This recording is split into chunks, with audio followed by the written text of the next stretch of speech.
السلام علیکم. ابھی ایک خبر سامنے آئی ہے اور یہ بہت ساری باقی خبروں کی طرح شاید کچھ ہی لمحوں میں ہم سب کے ذہنوں سے ختم ہو جائے گی، ٹیلی ویژن کی سکرین سے بھی ختم ہو جائے گی. شاید اخبار میں بھی کل اسے کسی ایک کالم میں جگہ ملے، اور وہ خبر یہ کہ کراچی میں راشن کی تقسیم کے دوران بھگدڑ مچنے سے 12 افراد اپنی جان سے چلے گئے. 12 روزے دار مر گئے اس لیے کہ وہ مفت راشن لینے کی لائن میں لگے ہوئے تھے. میرے پاس کوئی لفظ نہیں ہے کہ میں ان الفاظ میں حکومت پر 3 حرف بھیج سکوں جس کی یہ بنیادی ذمہ داری تھی.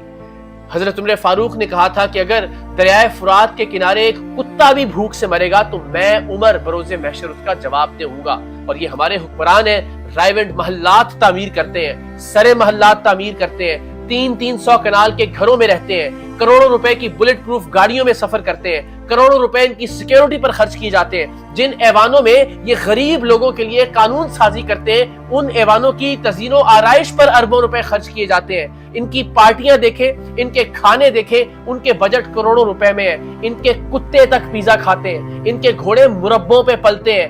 یہ وہ افراد ہیں اشرافیہ کہ جو اپنی ایک پارٹی پر لاکھوں روپے کی شراب تک انڈیلتے ہیں، لیکن دوسری جانب چند 100 روپے کا راشن لینے کے لیے اس ملک کا غریب روزے دار دوسروں کے پیروں تلے آ کے کچلا گیا، مارا گیا.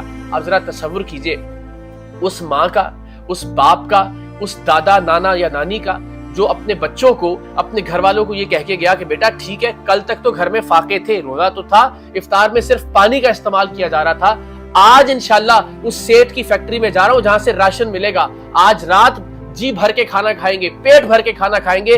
اس باپ کی، اس ماں کی لاش آئی ہے آج گھر پہ، راشن آج بھی واپس نہیں آیا. اور سب سے افسوس کی بات یہ ہے اس کا قاتل کون قرار دیا جائے گا؟ وہ سیٹ جو کہ مفت کھانا تقسیم کر رہا تھا. ابھی یہ بھی خبر ہے کہ اس کمپنی کے مینیجر کو گرفتار کر دیا گیا. لعنت ہے اس نظام کے اوپر کہ ایک شخص جو بھلائی کا کام کرنے جا رہا تھا اس میں اگر کوئی بدنظمی ہوئی تو اس کا ذمہ دار بھی وہ ہے، ریاست ذمہ دار نہیں ہے.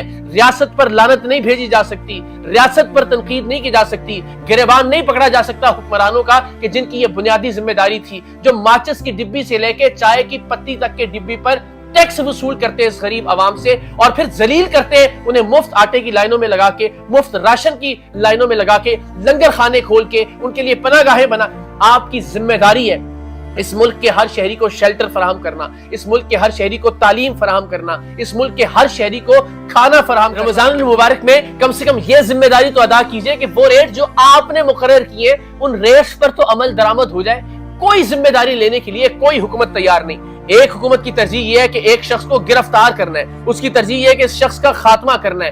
دوسرے کی ترجیح یہ ہے کہ ان چوروں کو، ڈاکوؤں کو انہیں گھر بھیج. کسی کی ترجیح عام آدمی دکھائی ہی نہیں دیتا بدقسمتی سے. میں یہ سمجھتا ہوں کہ اس کا مقدمہ وزیر اعظم پاکستان پر درج ہونا چاہیے. اس کا مقدمہ ہر اس سابق حکمران پر درج ہونا چاہیے کہ جس نے ملک کو اس حالت تک پہنچایا.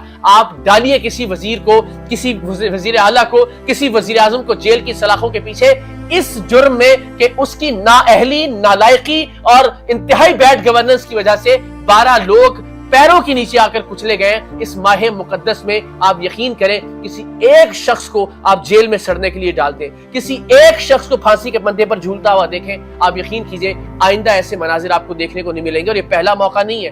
اسی شہر میں آٹا لیتے ہوئے کئی غریب عورتیں ماری گئی ہیں.